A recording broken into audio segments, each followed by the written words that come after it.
The Pontianak, Kuntilanak, Mashianak or Boncianak is known in Indonesia, sometimes shortened to just Kunti, as a type of vampire in Malay folklore and Indonesian mythology, similar to the Langsur. Pontianak are women who died during childbirth and became undead, seeking revenge and terrorizing villages. The name Pontianak is reportedly a corruption of the Indonesian or Malay Perempuan Mati Beranak, or she who has died in childbirth. What is Pontianak? In Malaysia, the creature Pontianak is believed to exist in real by certain individual, and it is considered a legend by some. The origination of the word Pontianak is unknown. In Malay, anak means child, but the word Ponti is unknown. It is in general believed that Pontianak is the soul of a lady died of childbirth. Pontianak is basically a female vampire who appears at night. Sometimes she is accompanied by a baby. Normally she is seen at the roadside or under a tree. She has long hair. Sometimes she appears young and beautiful to attract male victims. After the victim falls in her trap, she will turn ugly and old with sharp teeth. Attacks would be based on claws, and defense probably on leaping or footwork. She is believed to feed on intestines and blood. Pontianak is believed to be attracted by childbirth when there is a plenty of blood flowing out from human body. In the olden days, measures are taken by the people to prevent the vampire from coming during childbirth. She is believed to be scared of thorns.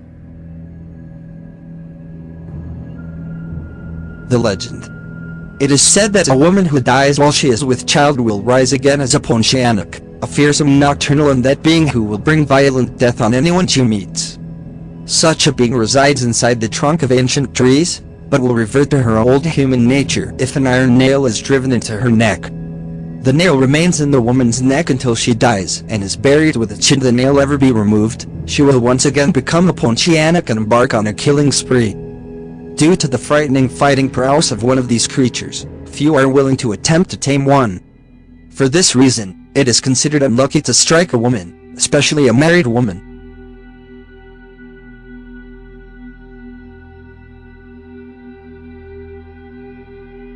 Appearance.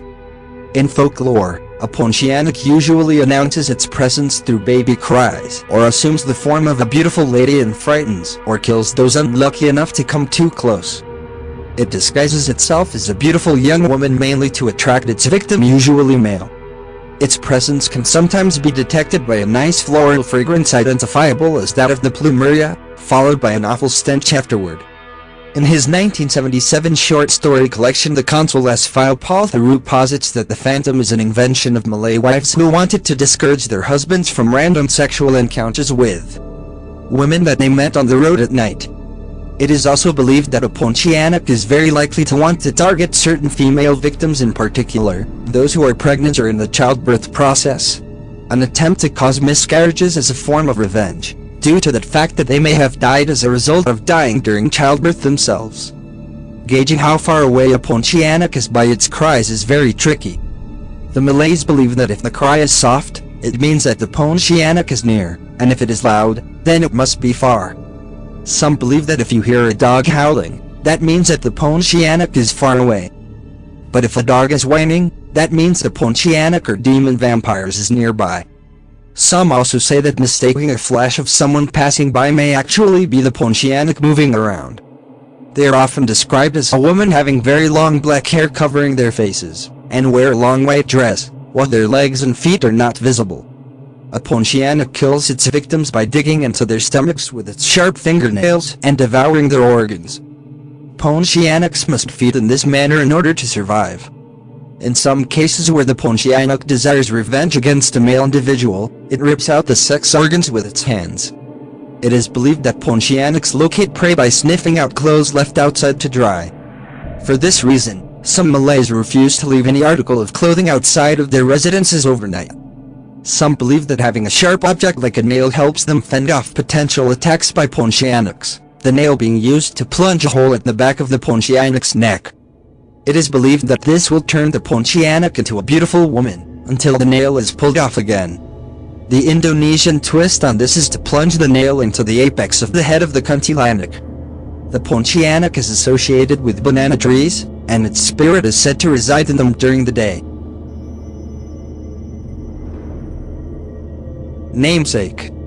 Pontianak in Indonesia is named after this creature, which was claimed to have haunted the Sultan who first settled there. It is said that if you have your eyes open when a Pontianak is near, it will suck them out of your head. When this ghost is really angry, she is said to be able to eat a person.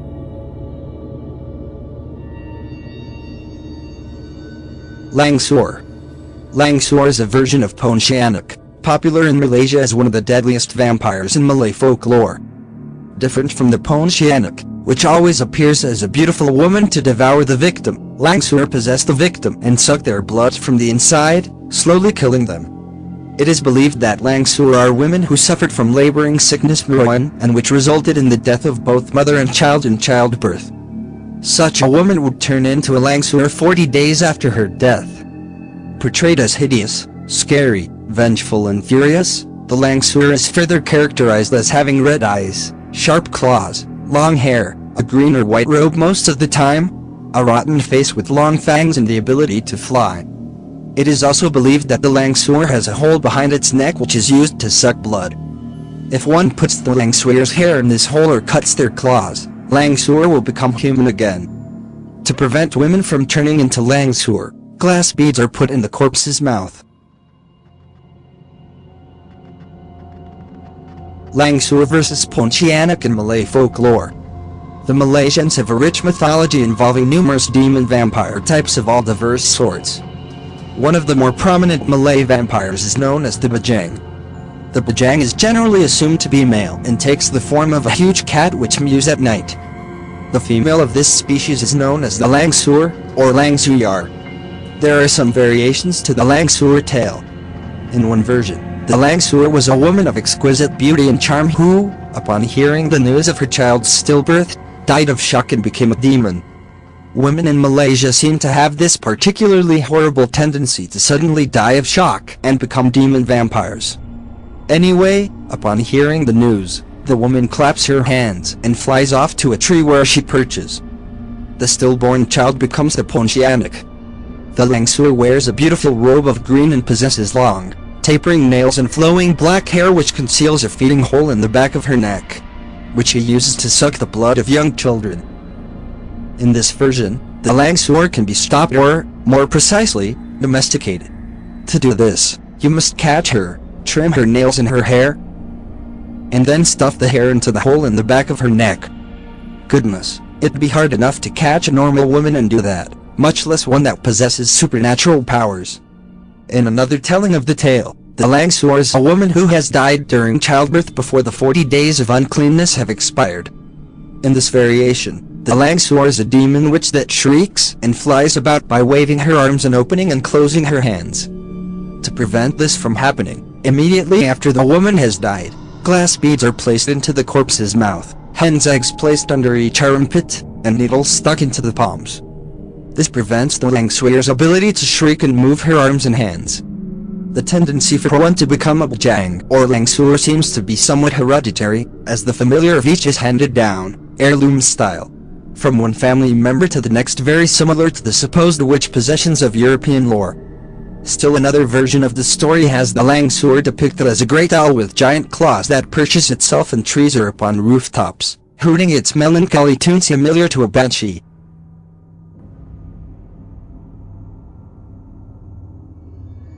Pontianak or Langsur, which is which? Now, the Pontianak, or Marianak, or demon vampires also has a few variations. As stated before, the popular reference to the Pontianak is as the stillborn child of the Langsur, and it takes the form of an owl, just as the mother does in the last variation. Other versions have the stillborn corpse shrieking a maddening cry and flapping its arms and flying about. To prevent this, the same procedure with the beads, eggs, and needles must be performed.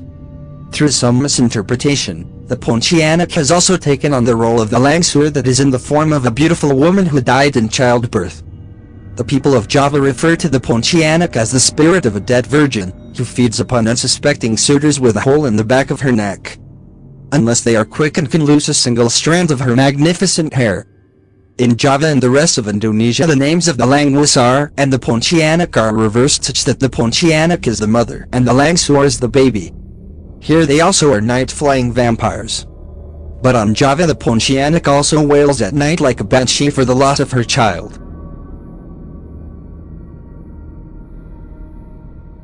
The origin of Pontianak, otherwise known as Hantu Kuntilanak among the Indonesians. There are many stories of the Malay vampire, commonly known to the locals in Malaysia as Pontianak. They have long hair and are usually thought of as females. They kill their victims and then suck their blood. There are, however, different opinions on the origins of this Pontianak. The most common belief is that the Pontianak is usually the ghost of a woman who died during childbirth, and she returns as a vengeful spirit who hates to see other women have what she called.